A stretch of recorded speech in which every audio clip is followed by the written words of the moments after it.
छोरी के चक्कर में तो बेटा अपने बाप का मर्डर करने को तैयार है। हाँ या ना? कितने बेटों ने लड़की के चक्कर में, प्रेमिका के चक्कर में अपने बाप को छोड़ दिया, अपनी मां को छोड़ दिया? बोलो हाँ। इन्हें एक लड़की से दिल लगाने बस की देर है, कब इनका दिल किस गधी पे लग जाए और कब मां बाप को छोड़ के चले जाएं, इन गधों का कोई भरोसा? ये बात है थोड़ा कड़वी पर है सत्य। आजकल लड़कों को बस लड़कियां मिलने की देर है, भले वो लड़की गलत हो, पर कहते ना कि भूत चढ़ जाए तो तारे कौन। आजकल जितने लड़के फंसे पड़े हैं लड़कियों के चक्कर में, तो लड़कियां कोई अच्छी हैं आज के जमाने में कि लड़के ही अच्छे हैं? अब बताओ, कितनी लड़कियों के मार करके टुकड़े टुकड़े कर देते हैं लड़के, और कितनी लड़कियां लड़कों को मार डालती हैं। क्या इनके माँ बाप ने रोका ना होगा कि बेटा उस लड़के से बात ना करो, वो लड़का गलत है? क्या वो लड़की सुनी अपने बाप की, या वो लड़का सुना अपने बाप का? कोई नहीं सुनता। आजकल सबको यही लगता है कि मेरी वाली अच्छी है, मेरा वाला बढ़िया है। हमारी कितनी लड़कियां लव जिहाद में फंस जाती हैं, अब्दुल से प्यार कर लेती हैं, वो अब्दुल ले जाके तुम्हें 10-20 लाख में बेच आता है, पर ये बोलती है कि मेरा वाला तो ऐसा है नहीं, और तुम्हारा वाला ही ले जाके 10-20 लाख में बेच के आएगा, और तुम बनी रहना फिर होशियार। जब तुम्हारा शोषण होगा, वैश्यावृत्ति में तुम्हें उतार दिया जाएगा, धकेल दिया जाएगा। क्या संसार में ये नहीं हो रहा है? क्या आप लोग नहीं जान रहे हैं? सब जान रहे हैं, हम कोई नई बातें नहीं कर रहे हैं। लेकिन औलाद को समझाए कौन कि ये गलत है? माँ बाप समझाएं तो वो माँ बाप को गलत कहते हैं। आजकल बच्चे मनमाना करना चाहते हैं, हम जो कर रहे हैं हमें करने दो। यदि बाप ने रोका टोका तो बाप दुश्मन बन जाता है, माँ रोकी टोकी तो माँ दुश्मन हो जाती है। क्यों जी, ये बात सही है? ऐसी तो आजकल लड़कियां और लड़के हैं, किसी पर जोर नहीं है आजकल। किसी को आप समझा नहीं सकते, ठीक बात बता नहीं सकते। उन्हें लगता है जी अपने ज्ञानी है। लड़के छोरा छोरी आजकल के वो अपने को ज्ञानी मानते कि हमसे ज्यादा ज्ञानी कोई नहीं है, हमारे माँ बाप तो अंगूठा छाप है। लड़कों को ये लगता है माँ तुम क्या पढ़ी हो, हम तुमसे ज्यादा पढ़े, तुमने क्या दुनिया देखा है, हमने तुमसे ज्यादा देखी। और यही लड़के जाओ बंबई में जाओ, समुद्र के किनारे हजारों लड़का लड़की शाम को 6 बजते ही वो मधुमक्खी की तरह चिपके बैठे हैं। ये क्या कर रहे हैं? पीएचडी कर रहे हैं, पढ़ने गए हैं। ये वही बच्चे हैं जो अपने माँ बाप को बेवकूफ समझते हैं और खुद किसी लड़की के साथ किसी लड़के के साथ फंसे पड़े हैं, और वो इसे सही कहते हैं कि इसमें गलत क्या है। आज के लड़के कहते हैं इसमें गलत क्या है? भाई तुम्हारी बहन किसी और लड़के के साथ ऐसे चिपक के बैठ जाए, फिर तुम कहना कि इसमें गलत क्या है? तुम कह सकते हो इसमें कि गलत क्या है? तुम्हारी बहन किसी लड़के के साथ बैठी है चिपक के, तुम भाई हो, तुम देख रहे हो, तो तुमसे कहा जाए यार इसमें गलत क्या है? और तुम दूसरी की लड़की के साथ बहन के साथ बैठे हो, तब तुम्हें लगता है ये सही है। खुद की बहन के साथ कोई बैठा तो गलत है, और तुम किसी और की बहन के साथ बैठो तो सही है। वाह, ऐसा न्याय करते हैं लड़के आजकल। हाँ या ना? ये बात सही है कि गलत है? इसलिए हम आपसे यही कहेंगे कि आप अपने बच्चों को संस्कारवान बनाओ, केवल शिक्षित ना करो। शिक्षा तुम्हारे बच्चों को तुमसे छीन लेगी, पर संस्कार तुम्हारे बच्चों को तुमसे कभी नहीं छीनेगा। शिक्षा, एक बाप की दास्तां सुनाता हूं, सुनना। और ऐसी ये दास्तां कोई एक बाप की नहीं, हजारों बाप की हैं, सुनना। एक माँ और एक बाप मेरे पास आए, कुछ महीने हो गए इस बात को। माँ बाप आए, बोले गुरुजी हमारी एक बेटी है, सिर्फ एक, कोई बेटा नहीं, कोई दूसरा बेटी नहीं, एक बेटी है। हमें लगा कि हम अपनी बेटी को, एक ही बेटी है तो खूब पढ़ाएं। हमने अपनी बेटी को पढ़ने के लिए ऑस्ट्रेलिया भेज दिया। वहां पढ़ने तो गई, पर एक मुस्लिम लड़के से वो प्यार करने लग गई। कोई आजकल तो हर देश में लव जिहाद का खेल है, फंसाने को लड़कियां हैं, फंस जाती हैं। लड़के ने फंसा लिया। अब वो मां रो रही कि मेरी बेटी मेरे से बात तक नहीं करती। तो मैंने कहा ऑस्ट्रेलिया जाओ। तो वो मैया बोली, वो बाप बोला कि हम गए ऑस्ट्रेलिया, उस कॉलेज में, यूनिवर्सिटी में गए जहां हमारी बेटी पढ़ती है। वहां की पुलिस को सूचित किया, वहां हम गिड़गिड़ाए बेटी सुन ले हमारी, पर बेटी, हम बाहर बैठे रहे, उसने दरवाजा बंद कर लिया। जब हमारी बेटी ही हमें पहचानने से मना कर रही है, पुलिस को लेके गए, तो पुलिस बोली कि जब तुम्हारी बेटी और वो लड़का तैयार है तो हम क्या कर सकते हैं। लड़की मना कर रही है कि हम नहीं जानते बुड्ढा बुड्ढी को। सोचिए, माँ बाप के लिए वो बेचारे ऑस्ट्रेलिया से रोते रोते आ गए। क्या बेटियों के लिए सपना देखना क्या गलत है? क्या उनके उज्जवल भविष्य की कामना करना, क्या ये माँ बाप की गलती है? अब कौन समझाए? फिर वो बेटी चली ही गई, मनमाना किया। माँ बाप रोते रहो, तुम रोते रहो। कहां दिखाई पड़ता है आंसू, कहां दर्द दिखता है? जिसके पैरों में बीमारी फटी ही नहीं, वो पीर पराई क्या जाने। पर जिसने बेटी को जन्म दिया ही नहीं, अभी लड़की हो ना, जब तुम किसी लड़की की मां बनोगी तब जानोगी कि बेटी क्या होती है। अभी तुम नहीं जान सकती हो। कुछ चीजें, कुछ ज्ञान समय के पहले नहीं आता। बात समझो, जो जवान लड़के हैं 20-25 साल के लड़का लड़की, ये कितना भी पढ़ लें, पर ये बच्चे उस ज्ञान को नहीं समझ पाएंगे जो ज्ञान एक माँ बाप को हो जाता है। माँ बाप की फीलिंग बेटा कभी नहीं समझ सकता, तब तक जब तक वो खुद बाप नहीं बनता। लड़की माँ बाप की भावनाओं को तब तक नहीं समझ सकती जब तक वो स्वयं के लड़की की मां ना बन जाए। कुछ ज्ञान समय के पहले नहीं आता। कहावत हमारे यहाँ कहते हैं कि जस जस भीगे कामरी तस तस भारी होए। कंबल को जितना गीला करो उतना भारी होता है, उसका उतना वजन बढ़ता है। कंबल जितना सूखा होगा उतना हल्का होगा, जितना गीला होगा उतना भारी होगी। उम्र जितनी ज्यादा होगी, सबके लिए बातें नहीं है, लेकिन उम्र जैसे बढ़ती है तजुर्बा भी बढ़ता है। उम्र के साथ तजुर्बा आता है, हाँ या ना? इसलिए अब जो तजुर्बा माँ बाप को है वो बच्चों को नहीं है, और जो तजुर्बा बच्चों को है वो माँ बाप वहां से गुजर चुके हैं। क्योंकि चौराहा तो जवानी का सबको ही पार करना है। आपने भी जवानी का चौराहा पार किया, हमने भी जवानी का चौराहा पार किया, और चौराहा पार करके अब आप लोग आगे बढ़ गए। आने वाली पीढ़ी उसी चौराहे में उलझ गई कि जाए किस तरफ। जवानी होती है अंधी, बुढ़ापा होता है लंगड़ा। बूढ़ा कैसा होता है? लाठी लेके चलता है, लंगड़ा। और जवानी कैसी? जवानी अंधी होती है। जवान लड़का लड़कियों को सूझता नहीं है कि क्या सही है और क्या, वो गलत को सही मान लेती, इसलिए जवानी अंधी है। और जवानी को संभाल लिया जिसने, वो अपनी जवानी और बुढ़ापा दोनों मौज करेगा। इंदौर के रहने वाले राजा रघुवंशी और सोनम रघुवंशी दोनों का विवाह 1 महीने पहले हुआ। सब ठीक था, लग रहा था कोई दिक्कत नहीं है, सब बढ़िया चल रहा था। ध्यान से सुनिएगा। 1 महीने के भीतर में पत्नी ने प्लान बनाया कि हम मेघालय घूमने जाएंगे। यद्यपि सास ने मना किया कि मत जाओ, लेकिन पत्नी के सामने बेचारा पति हार गया। क्या करता वो? टिकट सोनम ने करा लिया। घटना सुनो आप, शायद आपने मीडिया में भी देखा होगा। टिकट करा लिया। सास कहती रही कि गहने लेकर मत जाना, बेटे से सोने चांदी जो भी वो मिला था सब बोले ये सब लेके मत जाना। लेकिन पत्नी ने जिद करके मना लिया कि सोना वगैरह जो भी आभूषण है सब लेके चलो। चलो गए, घूमने गए, और 4 दिन बाद वहां से लापता हो गए दोनों। पुलिस जुट गई खोजने के लिए कि दोनों कहां गए। 7 दिन बाद एक खाई में पति की लाश मिलती है, सिर कटा हुआ है, सिर पर चोट है, कई बार प्रहार किया गया है, खाई में सड़ी हुई लाश मिली। लेकिन पत्नी अब भी गायब थी। संशय बना हुआ था किसी ने किडनैप कर लिया, कोई उठा ले गया, पर लोगों को क्या पता था जिसको वो बेचारी समझ रहे हैं उसी बेचारी ने अपने पति का चारा बना के उसे ही ग्रस लिया है। पुलिस वहां खोजने लगी है, और 10-12-14 दिन बाद वो गाजीपुर में मिली, एक होटल के बगल में, एक ढाबे के बगल में, और ये कहती हुई मिली कि मुझे कुछ नहीं पता क्या हो गया, मैं यहाँ कैसे पहुंच गई। अब प्रशासन का ये कहना है कि इसने ही अपने पति को षड्यंत्र करके मरवाया है। अब वो क्या कह रहे हैं या घटना क्या घटी वो तो बाद की बात है। मैं आपसे एक बात पूछना चाहता हूँ इस घटना के बारे में। बालक मारा गया। अब वो बहू जो है वो लौट के आई। अब आप बताइए, एक गलती से कितने परिवार बर्बाद हुए? 2 परिवार बर्बाद हुए। अभी लोग लगे हुए हैं जानने में कि घटना घटी कैसे। कल को अगर ये सिद्ध हो जाता है कि उस लड़की ने ही अपने पति का वध करवाया है तो उसको क्या मिलेगा? उसके परिवार के लोग गली में मोहल्ले में सिर उठा के जी नहीं पाएंगे। वो तो कारागार में होगी, जेल में होगी, पर उसके माँ का क्या होगा, पिता का क्या होगा, भाई का क्या होगा? जब भी वो गली मोहल्ले में निकलेंगे तो सिर नीचे करके जाएंगे, सिर नीचे करके आएंगे।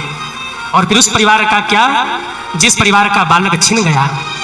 उस माँ का क्या जिसका बेटा मारा गया?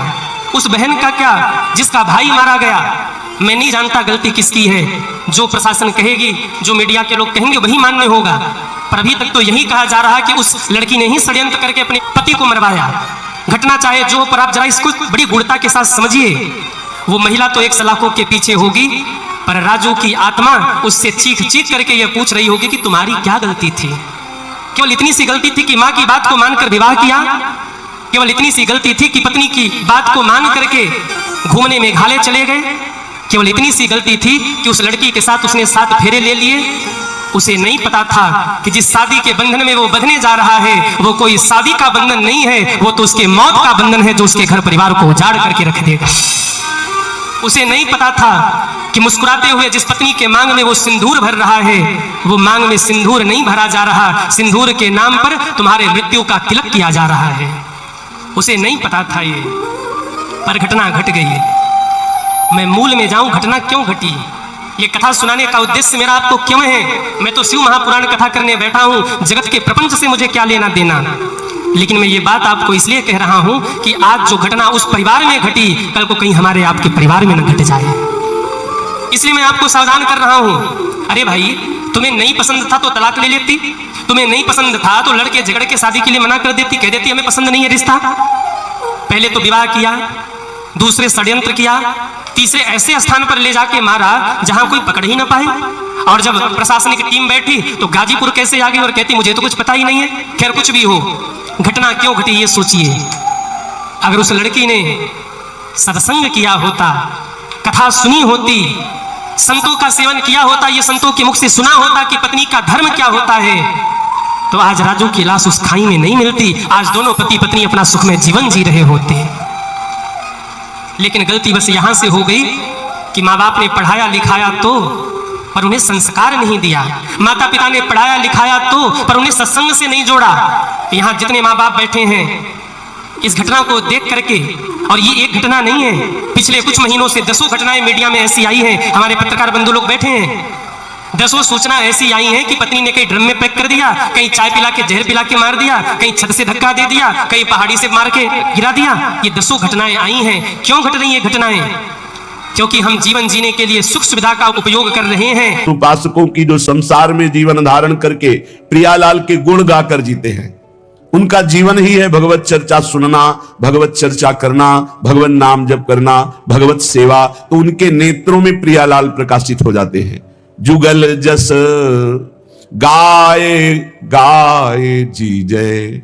सच्ची मानिए, बहुत बड़ी ये अद्भुत सिद्धि प्रदान करने वाली वाणी जी हैं। आप बस गुनगुनाते रहिए। जो 84 जी हैं, 42 लीला जी हैं, महावाणी जी हैं, केलीमाल जी, ये सब अद्भुत सिद्ध मंत्र हैं, एक एक अक्षर में श्यामा श्याम विराजमान है। जुगल जस गाए गाए जी जय, यही जीवन है सिद्ध पुरुषों का। यही जीवन प्राप्त करने के लिए साधक जन चेष्टा करते हैं, और यही परम सिद्धों का भी स्वरूप है। ललिता ललित बजावती बीना, गुण गावती सोई जीवन जी जय। ललिता जो वीणा वादन करके प्रियालाल का जस गाकर जीती है, तो यहां कह रहे हैं जुगल जस गाए गाए जी जय। ये बैठ जाए दिमाग में। रास्ते में चल रहे हैं तो कोई पद गुनगुना रहे हैं, पद गुनगुना रहे हैं। बहुत उत्तम, बहुत उत्तम। आज देख ब्रज सुंदरी, मोहन बनी केली, अंश अंश बाहुदय किशोर जोर रूप राशि, मनोतमाल अरुझि रही सरस कनक बेली, मनोतमाल अरुझि रही सरस कनक बेली। महान अमृत तेरो ही ध्यान राधिका प्यारी, गोवर्धन धर लालही, कनक लता सी क्यों न विराजत, अरुझि श्याम तमालही। कभी रास के पद, कभी विलास के पद, कभी शोभा के पद, कभी वनगमन, कभी झूलन लीला, कहीं यमुना विहार। अद्भुत रास रस भरा हुआ है वाणी जी में। तो जुगल जस गाए गाए जी जय, बहुत अमृत। मान लो बात, इन पदों को कंठ में विराजमान कर लो, कभी यमदूत की फांसी नहीं लगेगी कंठ में। एक भी पद याद कर लो, प्रियालाल की प्राप्ति कराने में समर्थ है। कोई एक पद याद कर लो। कैसे अमृत है ये पद, कैसे अमृत है जब एकांत में इनका चिंतन होता है। महान रस से भरे हुए है। चल ही राधिके सुजान, तेरे हित सुख निधान, रास रचो श्याम तट कलिंद नंदिनी, मंजुल कल कुंज देश राधा, हरि विशद वेश राका, नव कुमुद बंधु शरद जामिनी, नंद के लाल हरिओ मन मोर, अधर अरुण तेरे कैसे कह दुराम, अपनी बात मुसो कहिरी भामिनी। कोई पद उठा लो, गुनगुनाने लगो, ये आपके जीवन को निकुंज रस में डुबो देंगे। अद्भुत महिमा युक्त हैं। विश्वास करो, बस पकड़ लो, सत्संग की बात पकड़ लो। ये जीवन के परम लाभ की बात कह रहे हैं। परेशान रहते हैं, हमें काम वेदना है, हमारे अंदर ये विकार है। आप चतुरासी जी को अपना जीवन हार बना लीजिए, फिर आपका हारना बंद हो जाएगा, आप जीत जाएंगे। भाव जल निधि को नाव इस भव समुद्र से पार होने के लिए नौका है। चतुरासी जी गा रहे, कभी 84 लाख योनियों में तुम्हारा जन्म नहीं होगा, छुट्टी 84 भ्रमंते निरखे जुगल किशोर। भव जल निधि को नाव, काम पावक को पानी, काम रूपी अग्नि को शांत करने के लिए परम शीतल जल है चतुरासी जी। यदि चतुरासी जी गान करते हैं तो हृदय से काम वेदना का नाश हो जाएगा। बस लगना है। एक कभी आ रहे थे तो रास्ते में एक बोर्ड में लिखे हुए थे कि शब्द बहुत छोटा है लगन, शब्द बहुत छोटा है लगन, लेकिन बहुत बड़ी इसमें संपत्ति विराजमान है। लगन लग जाए, लगन लग जाए, फिर कुछ सुहाई नहीं देता। लागी लगन छूटे नहीं, जीभ चोंच बर जाए, मीठो कहा अंगार में, जाहि चकोर चबाए। चकोर अंगार खाता है, क्यों? उसको लगन लगी है चंद्रमा से मिलने की। समझ रहा है मैं उड़ के चंद्रमा तक नहीं पहुंच सकता, लेकिन यदि अंगार खा के भस्म हो गया तो शायद मेरे शरीर की राख को देवाधिदेव महादेव चिता की भस्म लगाते हैं, अगर कभी मस्तक पे लगा लिया तो वहीं मेरा प्रीतम चंद्रमा विराजमान है द्वितीया का, मुझे चंद्रमा से मिलन हो जाएगा। मरकर जलकर वो अपने प्रीतम से मिलना चाहता। यह है लगन। लागी लगन छूटे नहीं, जीभ चोच बर जाए, मीठो कहा अंगार में, जाहि चकोर चबाए। तो ये लगन, प्रिया प्रीतम के रूप माधुरी सेवा रस का पान करने की लगन। कैसे मिले श्यामा श्याम, कैसे मैं इस संसार रूपी दुख से छूटूं और अपने प्रीतम का साक्षात्कार पाऊं, ये लगन लग जाए। कैसे लगेगी? बोले जुगल जस गाय गाए जीजिए, प्रिया प्रीतम का यश गा करके जीवन धारण कीजिए। या जग में बलि जाऊं अहो, अब जीवन फल लीजिए, जुगल जस गाए गाए जीजे। निरख निरख नयनन सुख संपत्ति, सहज सुकृत कीजिए, श्री हरि प्रिया बदन पर पानी वारी वारी पीजिए, जुगल जस गाए गाए जीजिए। कभी सेवा कर रहे, जलवार करके उसे पान करते हैं, कभी उनकी रूप माधुरी निरख कर सुप्रवाह करते, कभी उनकी लीला गायन में उन्मत्त हो रहे। तो ये कैसे प्राप्त होता है? बोले मिली चलो मिली चलो मिली चले सुख महा। रसिकों से मिल जाओ, रसिकों से मिल जाओ, रसिकों से मेल कर लो, महान सुखी हो जाओगे। लौकिक पारलौकिक जो चाहत है सब पूरी हो जाएगी। विश्वास मानिए, जो चाहत, ये हरिवंश महाप्रभु कह रहे हैं, यही परलोक सकल सुख चाहत मेरी सुभैया कृष्ण गुरु संचु। इस लोक में या परलोक में यदि सुख चाहते हो तो भगवान के गुणों का गायन करो, उनके लीला जस का गायन करो, उनका नाम जप करो। मिली चलो मिली चलो मिली चले सुख महा, बहुत है बिघन जग मगहि माही। इस संसार में इतने विघ्न है कि निकल पाना बहुत कठिन, बड़े सूक्ष्म विघ्न है। मिली चलो मिले चले सुख महा। रसिकों से मन मिला दो, रसिकों की आज्ञा में चलो, इनसे मिल के चलो, महासुख में निमग्न हो जाओगे। नहीं तो बहुत है बिघन जग मगहि माही। इस परमार्थ मार्ग में चलने वालों को बहुत विघ्न प्राप्त करते हैं। मिली चले सकल मंगल मिले सहज ही, अनमिली चले सुख नहीं कदाही। रसिकों से मिल के चलो, उनके मन के विरुद्ध चलोगे, अनमिल हो जाओगे, माया परास्त कर देगी, पक्की बात। सहज में ही परमानंद स्वरूप प्रियालाल में वृत्ति लग जाती है रसिकों के संग से। मिली चले होत सो अनमिल चले कहां। जो रसिकों के संग से प्राप्त होता है वो मनमानी चलने से कभी प्राप्त नहीं हो सकता। यह है अधर्म, यह है सब हानि, कान न रसिकन में रहे, जो गुरु सेवा तज करे जीवान। जो रसिक महापुरुषों की आज्ञा का उल्लंघन करके मनमानी चलते हैं वो अधर्म है। चाहे जितना साधन करें, उनको श्री श्यामा श्याम के प्रेम की प्राप्ति नहीं हो सकती। वो रसिक मंडली में बैठने की योग्यता नहीं रखते।